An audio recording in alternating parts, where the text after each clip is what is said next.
Kedren? Yeah. Dylan? Yeah. Okay. Tell me what you think of this McKinsey article. It just came out, and it was written by this collaborative team. They are part of McKinsey's People and Organizational Performance practice. And so this is what they said. I thought this was really fascinating. A team made up of superstars does not inherently make a great team. In fact, it may lead to worse performance.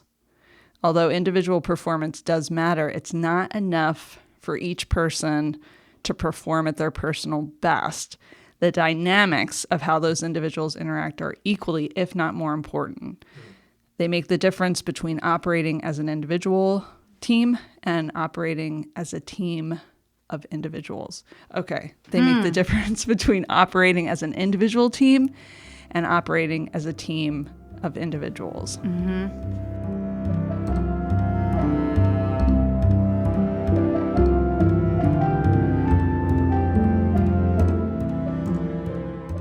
Welcome to The Behaviorist with Work Wisdom, where we help you adopt high-performance mindsets, behaviors, communication, and culture. I'm your host, Sarah Colantonio. Our intention for the Behaviorist podcast is to share accessible, concrete practices that you can weave into your whole life to begin a shift toward joy and meaningful achievement.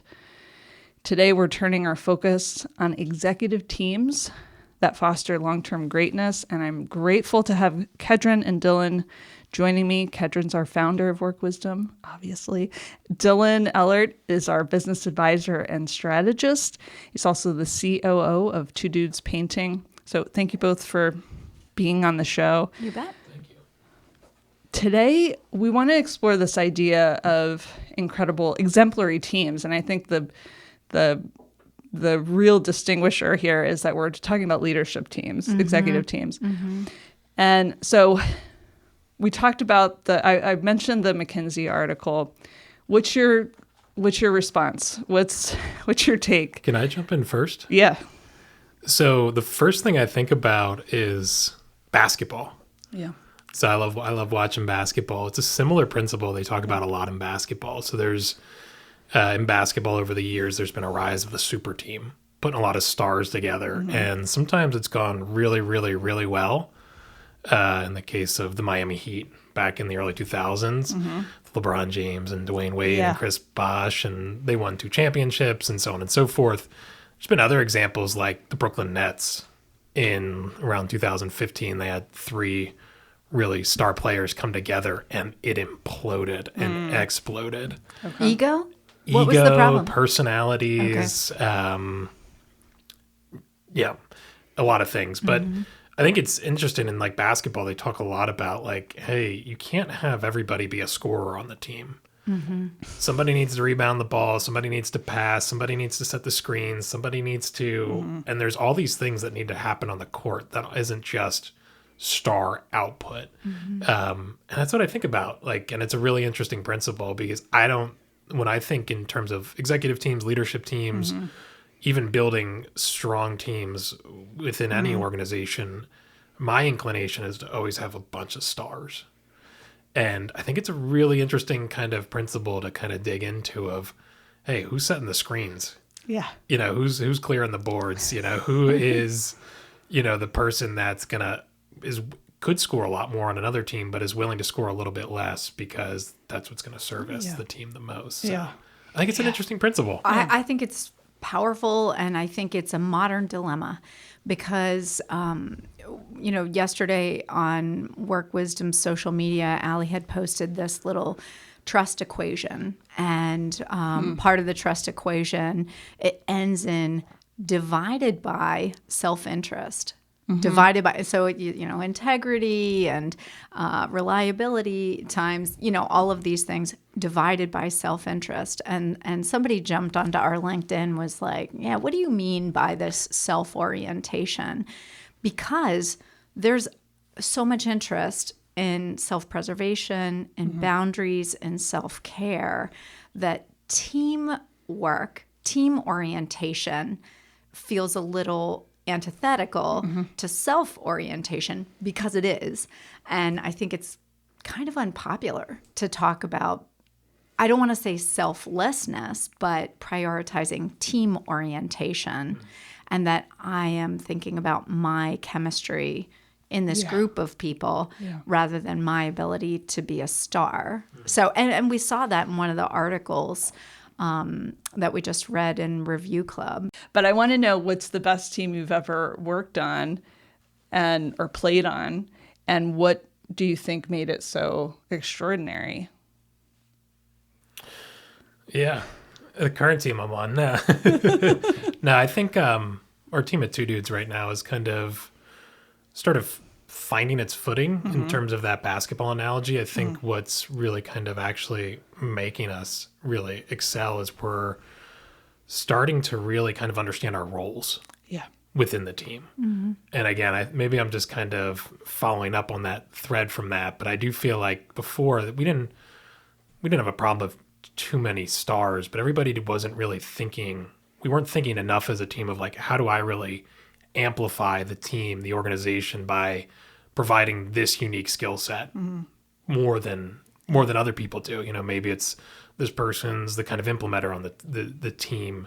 It's not that they don't have ideas when we sit around the table, but their core strength when we get out on the court is they're going to implement the ideas into the organization. And I don't know, I feel like the team I'm on right now, the executive team we have at Two Dudes, is really finding its footing in that way. And I really like that. Yeah. It does feel good. It does feel amazing. Yeah. And it also feels like when we're on extremely high performing teams, we've never landed. You know, I think that when we're on a high performing team, it always feels to me like, and it could get better. Maybe that's the perfectionist in me. I think the team that we have right now at Work Wisdom is extraordinary. And I am still trying to analyze, why is it so good and how do we make it better? When I reflect on my career, it would be this team that I was on in my early 30s, late 20s, early 30s, running an AIDS housing organization. And I think the ingredients of what made that leadership team so extraordinary was a commitment to the vision, high skills. Everyone was bringing amazing skills, and this team orientation. Not saying everybody was selfless, and that was not true. We all had boundaries and healthy, understanding of when to say no, but a true team orientation, knowing what our roles were and how to support the chemistry to make it great. Yeah, I think it's so important to reflect on, because the next thing I want to know, and I think that listeners are going to want to know, is there a killer recipe? Is there something that an executive who's forming a new leadership team maybe, or trying to get the team that they have to work together, focusing on the dynamic, of course, what do you need? What are the ingredients? I think Kedren's, and it was actually pulled out in the Genius Team's article, little snippet in HBR, but it does start first with purpose. I think that was the biggest thing that really jumped out the page, jumped off the page for me. And when you're kind of talking about that, it's, in some organizations, it's easier to find purpose. I mean, the organization you're talking about, Kedren, it's like, we have purpose. Yeah. There's an emergency going on. Yeah. We have to get going. Like, we need to do things. And not every organization is going to have that necessarily. I mean, some organizations, it's going to be like, oh, we produce bars of soap. It's like, oh, okay. What's this sort of like core motivating purpose? How are we going to get out of bed in the morning and be like, you know what? We need to achieve something. I can't achieve it alone. We all have a shared objective, a shared mission, and we got to get to it. And I think that's the foundation. Everything else can go from that. And we'll talk about in a second about kind of learning how to be more pleasantly disagreeable as a team and having that sort of crackly tension in the room. And you can't have that pleasant disagreeableness, that willingness to really dig into somebody, really kind of push somebody outside of their boundaries, unless there's an objective you're moving towards. And that vision, that objective is the foundation. Yeah, that's the spark. That's the fuel. Yeah, without it, I honestly, I don't know how to motivate a team collectively. without a clear vision. It's something that's really high altitude and that's a stretch and that's possible but maybe not probable and all of that. What is winning? I think we can talk about the recipe and the ingredients that come from the research. Obviously, trust. That's the number one that comes out of pretty much every set of data when you think about high-performing leadership teams. The ability to communicate is really critical. What we know from Project Aristotle at Google was psychological safety, conversational turn-taking, the ability to take risks interpersonally, feel accepted and respected, say it anyhow. But the one that Sarah and I were talking about the podcast last night, and we said, nobody ever talks about this, but it's so true. Enthusiasm. Oh, I love it. Yeah, enthusiasm is such a critical part of the recipe. It might be like salt. You have to, without it, but nobody talks about it. I haven't really heard anybody talk about that sort of, hey, pick me. Or, this is awesome. Honestly, Dylan, you on Slack, just like, go at a girl, way to go. And I'm like, oh, Dylan said that was great. I'm going to go for more. How do I make Dylan happy? How do I get the owl parrot emoji? Yeah. So anyhow, I do think enthusiasm is an, underrated element of the recipe. What do you think about enthusiasm? I totally love it. And it keeps coming back to, again, I'm staying with the sports analogy metaphor. I think it works well. It's like so easy in sports because it's like, we need to win the championship this year. And I know you guys might, but if you're a sports person, that's it's simple. Yeah. There's a clear goal. What winning means is clear. And in business and other kind of places, like sometimes it's not clear. Yeah. What winning is, and until you really define that, I feel like enthusiasm's hard to come by because it's like, oh, we just make bars of soap. What does that mean? It's just a difficult thing to really wrestle with, is getting that winning aspiration really defined and making sure that everybody can buy into it, and making sure that that winning aspiration is animating enough that it's going to catalyze everybody that kind of jumps on board. So yeah, I'm working on a winning aspiration with an organization right now, and they're resistant to saying what winning is because they're afraid they won't be able to achieve it. And so we've been talking about the pretenders a lot here today. So I kind of want to quote Chrissy Go Hine. for it. But, this idea of reaching for the stars. And, what does that mean to reach for the stars, even though we might not be able to? In the streets, in the bars, we are all of us in the gutter. Some of us are looking at the stars. But without that clear picture of what are we reaching for, there isn't sparkle. I think it needs to be big. Yeah. I mean, again, coming back to the sports metaphor, it's like every team starts the year, they want to win the championship. And their probability of winning that championship, depending on how many teams there are, might be 1 in 30. College sports might be 1 in 300. It's low. Yeah. But that's what's animating. That's what gets people up. That's what gets people going. I think that desire to really kind of reach for the stars is what creates that enthusiasm. I don't think you can have a little goal and have people enthusiastic about it. Maybe. But I think that kind of a little bit of craziness, that little bit of like, we're going to the moon. Yeah, it's let's like, do it. Let's do it. This gives my life purpose in a way that I couldn't if it's like, oh, well, we're going to go to the inner stratosphere. I don't know things about the clouds. Let's go to Williamsport. Yeah. It's like, well, okay, it's great there, but what about the moon? Yeah. Well, and I think, of course, then that brings up another point, which is how do you then screen for what we do and what we don't do? And so we should talk about a strategy screen, but maybe not today. So, well, actually, we could talk about that. But the other thing that I was thinking was the opposite, which is part of the recipe being there is such a cost to having someone who is detracting from the vision. I think it's very costly. And I think... Gotta go. Yeah, if you're not into this, if this doesn't make you happy and excited and get you going, then what are you doing? Yeah. And staying with the sports metaphor, I think it was Aaron Rodgers. Yeah. Did he walk off the field before there was a game where they were losing and he walked off the field before the game was over? Yeah. And I was like, dude, I mean, I have a lot of issues with him anyway. Yeah. But are you serious? Like, if you want the championship, you don't walk off the field Yep.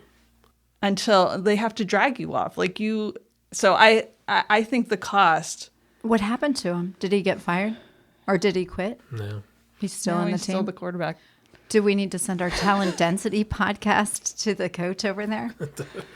Well, they're going through a lot of transition. Okay, all right. That's a whole different podcast. They need There's to a lot of call Work podcasts Wisdom. on that if you want to.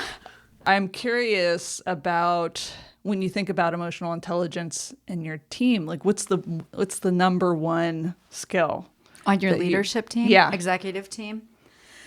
Okay, this might be a cheat, but I think self-regulation. Okay. And no, I know a lot comes up into self-regulation. This is more like a Daniel Goleman EQ skill than the MHS model that we use at Work Wisdom. But so I think being able to read the room, have the self-awareness, set priorities, and behave accordingly. So that is sort of self-regulation. I think assertiveness can go into self-regulation because I do think executives need to be assertive, but it's in a self-regulated way.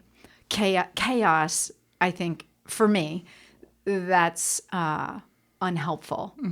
I think there can be a lot of animation and spark and tension and all of that, but the chaos is the enemy, I think. Yeah.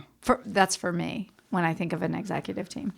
Define what What do you you mean think? when you say chaos. I'm kind of interested in this. I think it's, again, the inability to regulate, the inability to discern what are we doing and what are we not doing. Talking about going on tangents, maybe? Well, or the opposite of killing your darlings, like having way too many things Yep. happening simultaneously that aren't aligned with winning, not being able to say no to things. I think that's a big part of chaos Yeah. is saying yes to everything. It's the splashing around and making Yeah. the water wetter. It's like, blah, that makes everybody lose it. And then it's hard to have trust. So when I think about, and I could be convinced otherwise, but when I think about EQ and executive leaders, I think they need to be able to know where are we going and what is winning and what's my role and then how do I regulate, read the room and then regulate so that we are moving the ball down the court. That was my contribution to the sports metaphors today. Yeah, pretty darn ball good. down the court. I don't know what shape the ball is, but yeah. I want to say that I think because I know the two of you are both so action oriented. Yeah. And I am not.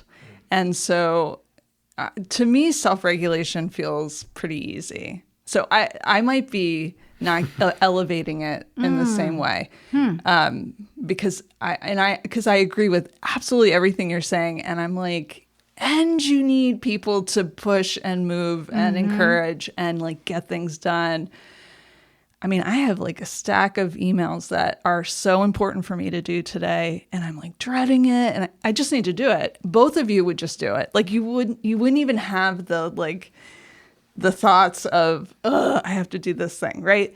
So to me, I think what you're saying is important, but I'm also thinking I need doers. I need to be a doer, and so it seems like there must be some continuum, some balance. Well, yeah. So wait, I don't know the terms. No, you go ahead. Yeah, Go ahead. yeah. Can I? Yeah. So I just had this great conversation with a client the other day about all leadership is paradox. That's what she said to Yes. me. And so, we love those 5 paradoxes of innovative cultures and high tolerance for failure, no tolerance for Yes. incompetence. And it's like, boom, what does that even really mean? It's living in the paradox. But so I'm hearing you, Sarah, and I'm thinking, okay, self-regulation with an action orientation together. It's a paradox. It's sort of impulse control, but it's sort of impulsivity. And it's like knowing when to be impulsive and when to tap the brakes. So I think we have another paradox of leadership. Yeah.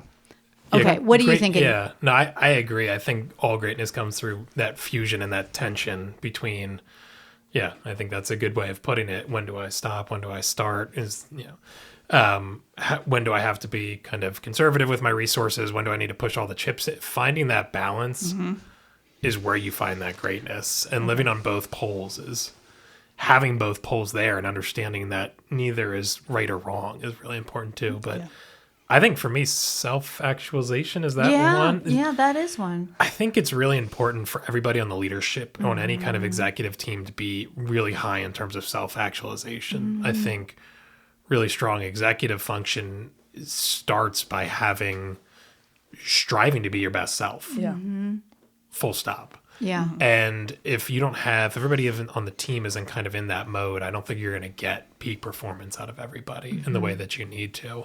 And I think too, with self-actualization also comes this ability to kind of do what both of you are saying. Like, if you know, part of self-actualizing is becoming more self-aware, Yep. really understanding yourself fully. And through that kind of more robust understanding of so for me, for example, I know that I'm very impulsive. So part of what we do on our leadership team is I'm a little self-depreciating and everybody calls me a cowboy, and I'll like say something and, somebody might be like, pull out the guns and quick draw on me a little bit. And, part of that we kind of get there because, I'm always pushing to try to understand more about myself. I'm trying to learn through my failures of understanding like, okay, I made this decision. I pushed this forward. My impulse control is probably pretty low.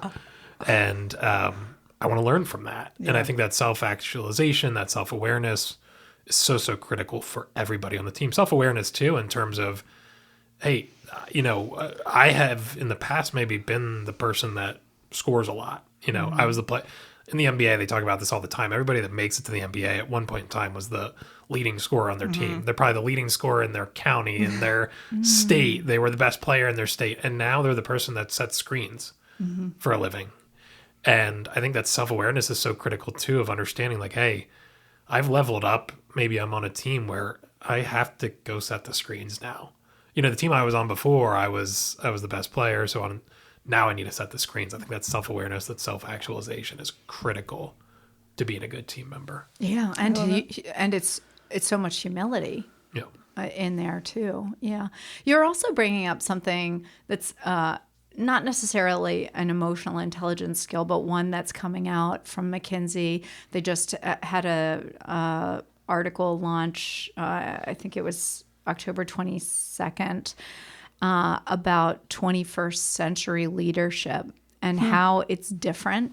And so we've got 24 years that we're looking at how leadership is different now than it was, 25 years ago. And levity was one of the really important characteristics. So I love that on your team, you're, razzing each other and pulling out the guns and, hey, cowboy, and, laughing because I think it is increasingly important in an evidence-based way. We know that. So, yeah. Yeah, it does. Releases the tension. It really does. Yeah, it really does. Which is why on genius teams, when there is a lot of tension, I think the levity is so important too. Yeah, you kind of release the valve.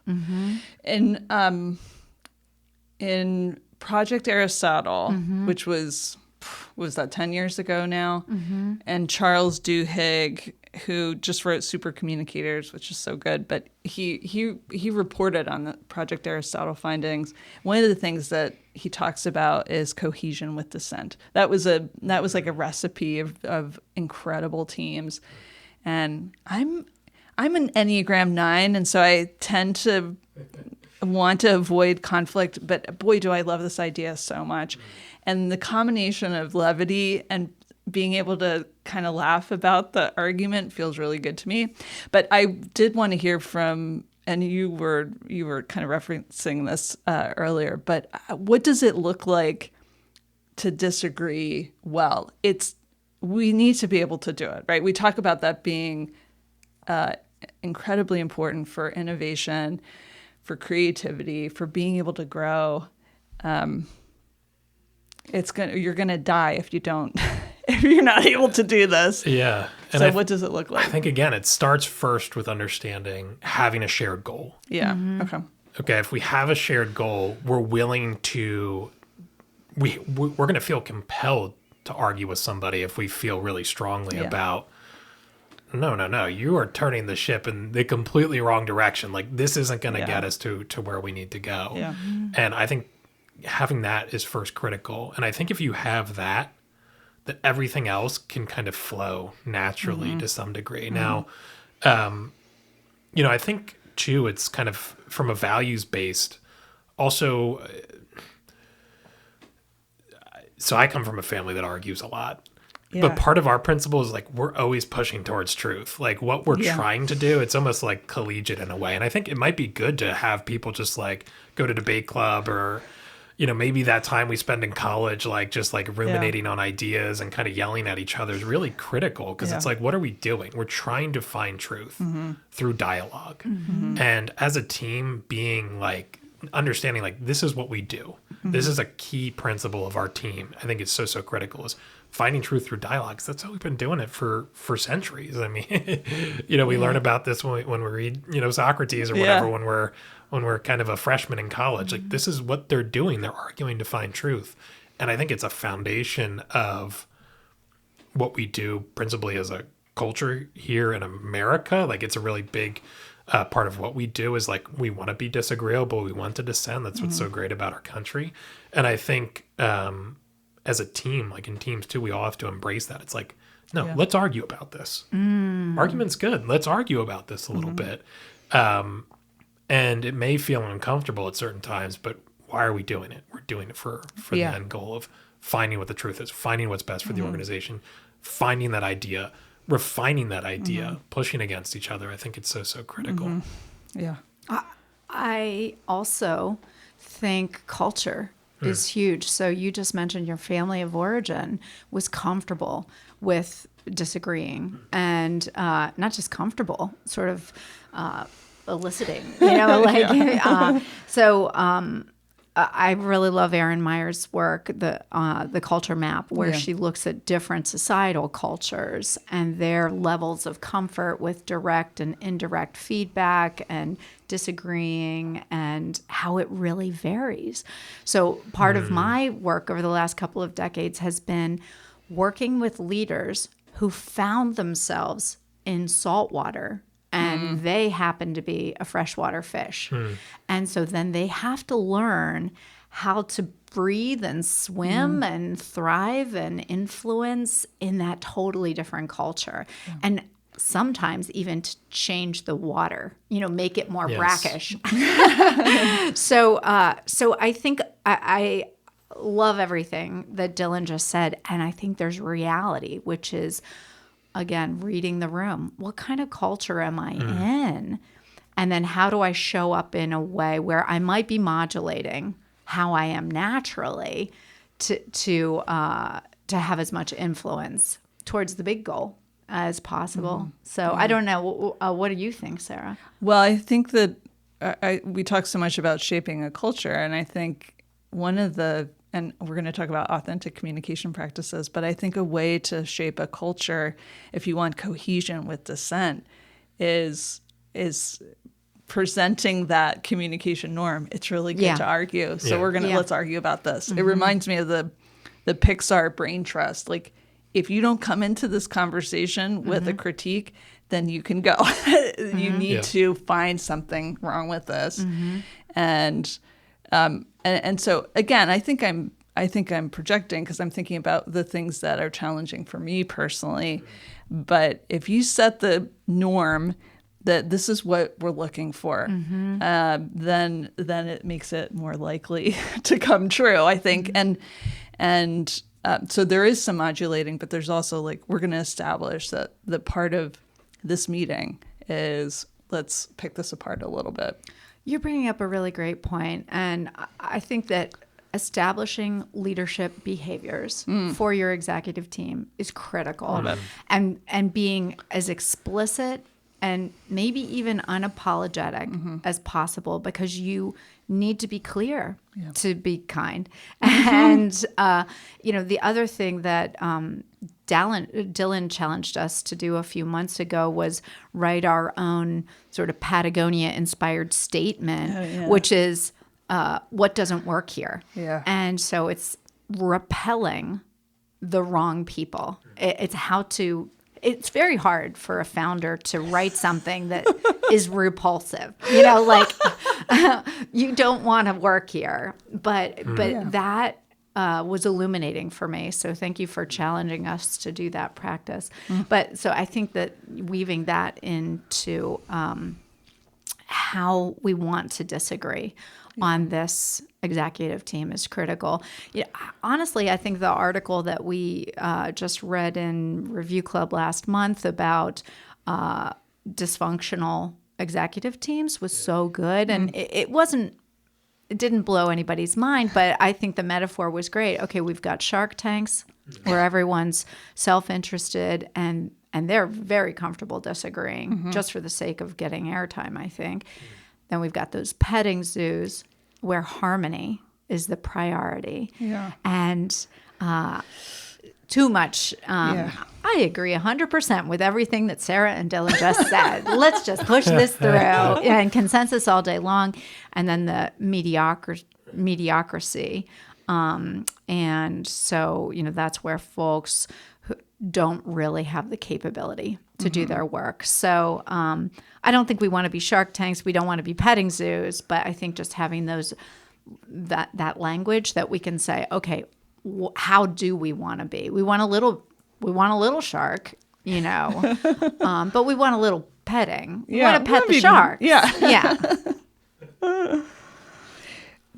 What's the number one authentic communication practice you want to see in an executive leader?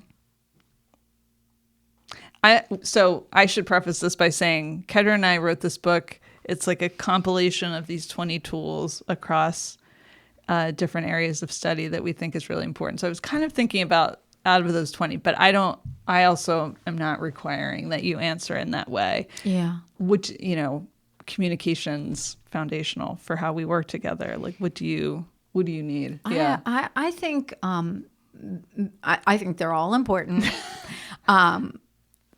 Authentic self-communication, I think, is maybe the most important for an executive. So really examining what are the stories I'm telling myself and learning how to dismantle and disempower the stories that aren't really serving you so that you can keep moving forward. I think that's the most important one, asking ourselves, is this true? Yeah. I don't think that person respects me. Is that true? Yeah. Is that absolutely true? Yeah. And who would I be without that thought? And what if I let that go? Yeah. So I think that authentic self-communication takes people the farthest. Yeah, I love it. I don't know. What do you think, Sarah? Do you have a favorite? Or do you have one that when you think about all the executives that we coach and the ones that really flourish and the ones that don't, is there a tool? The one that I'm focusing on a lot is the gap in giving and receiving feedback. And it usually comes down to like giving hard feedback without it being taken personally. So it's that process of being able to have those conversations and work through getting to high performance. So I think being able to put that on rotation is really key. Yeah, maybe it's similar to you. Reflecting on your kind of weakness, maybe it's mindful listening. This is a weakness of mine. I tend to hop on my horse and ride through town and shoot him up, cowboy, the maverick. But I do think one of a principle of like, hey, it's good to argue and let's get ideas out there is being able to listen. Yeah. Like you're not going to be able to refine ideas unless you're kind of really listening to what someone's saying and not responding before, prepackaging your response, or also just kind of like not truly being in a space where it's like, no, I'm going to receive what this person's saying and hear truly, not hear what I think they're saying. Yeah. Or kind of all the biases we may be loading onto that person. Oh, this person's typically a pretty like conservative person. They don't really want to kind of go guns a-blazing into things. So when I hear their conservative feedback, I'm funneling it out because I'm like, oh, they're always got to truly hear the thing they're saying is so critical. So that mindful listening, it's like ideas are nothing, especially in a leadership team context where there's usually like the leader of the leadership team and there's usually an executive decider within that team. Like for the person in that role, so critical that mindful listening's there, because if not, you're going to be leaving ideas on the table. You're going to be leaving great ideas on the table. You're going to be running roughshod over people. And you're not going to really be able to leverage that creative tension and sort of this kind of land of ideas. And you can't harvest those unless you're listening and saying, you know what, I have bad ideas, or I don't have an idea on this. And, or I'm going to let this person who I don't really trust their ideas or why maybe it's good print. Let's take that and run with that. So I think mindful listening is critical. Dylan, you're nailing it too, because again, more research is saying that is such an incredibly important leadership skill in this modern era. So the New Rules of Executive Leadership was an article by an economist, Hewlett, that came out in HBR this spring. And she looked at 2012 to 2022 and what kind of characteristics we want in modern leaders.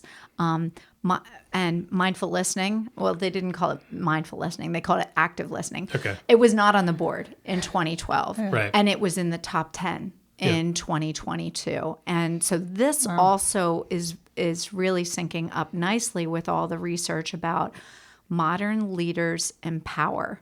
So command and control is dead. Authoritarian leadership is dead. This is McKinsey anyhow. And so the modern leader essentially crowdsources ideas from their executive team. Yep. What do you think? What do you think? What do you think? I value you. I value you. And you can only get to that if you're actively, mindfully listening and then synthesizing it through, okay, what's happening in the external environment? What's happening in the marketplace? What's happening? Where's the energy on our team? And then pulling it into, this is what we're doing now, which is decisive, but it's not command and control. So I changed my answer. I'm going with whatever Dylan said. Yeah, because I was mindfully listening to him. Yeah. Yeah, I was thinking, I almost want to change my answer too, because I was thinking about the ability to collaborate and influence well, and really being able to read the strengths of the team and like put them into action, which I think is part of emotional intelligence. It's like being the conductor. Yeah. You're able to pull out those things. And the big thing, and I'm seeing this across some of the leaders that I'm coaching with, they can see it so well. They're like, that person can do this. And they communicate it to them, connected to that higher vision, and it works so incredibly well. So yeah, I love it. You know what else? Mindful listening. I have really doubled down on that. My answer is wrong. But what else mindful listening does is it brings out the enthusiasm, the sparkle that we talked about a while ago. Just listening to another person helps them flourish and feel seen and heard, and that gets to that secret ingredient that we talked about earlier. Yeah, and coming back to the sports metaphor, in basketball, sometimes you gotta, they say like if your big man's setting you a lot of screens, sometimes you gotta throw them a lob so they can get a dunk. I don't know okay, what you just said. What's a screen? But sometimes you need to let people score. Okay. You need to let the person that's setting the screen score a couple buckets. Yeah. And I think it's a similar thing. Like you might have even in a team dynamic somebody that's like typically their role isn't to kind of be the prime idea. You have to listen and encourage and let people shine Yeah. so that they can continue to kind of Yeah. want to learn the same Yeah. direction. You have no idea what a great metaphor that is, Kedren. It is such a good metaphor. Yeah. It's It's a good screen. I know. I keep You gotta thinking feed your big about man like sometimes. IT, and he's talking so much about screens, and I'm like, did they use a lot of TV screens in basketball? Yeah. Okay, It's like you'll a explain block. it to me Yeah, later. I'll explain it to on you the way later. home. Sorry. No, I I love it. I'm so grateful to both of you for being part of this movement of helping others in the workplace to enhance their individual and collective team performance. And thank you, listeners, for downloading The Behaviorist. We hope you'll subscribe to the podcast. You can always reach out to us through our website, workwisdomllc.com, where you can enjoy Work Wisdom press and productions, ask questions, and give suggestions of topics you'd like us to explore in future episodes.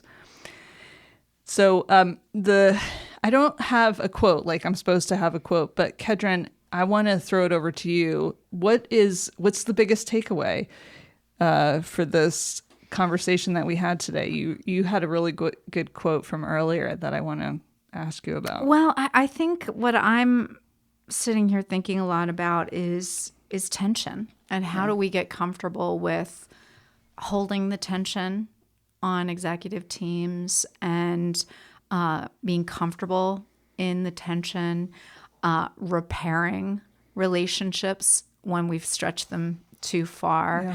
Yeah. And I really loved the Genius Teams article by Marete Wendelsborg, and she talked a little bit about tension is neither tepid nor toxic on executive teams. So I keep thinking about, okay, how can we be neither tepid nor toxic in how we embrace tension? It's the balance.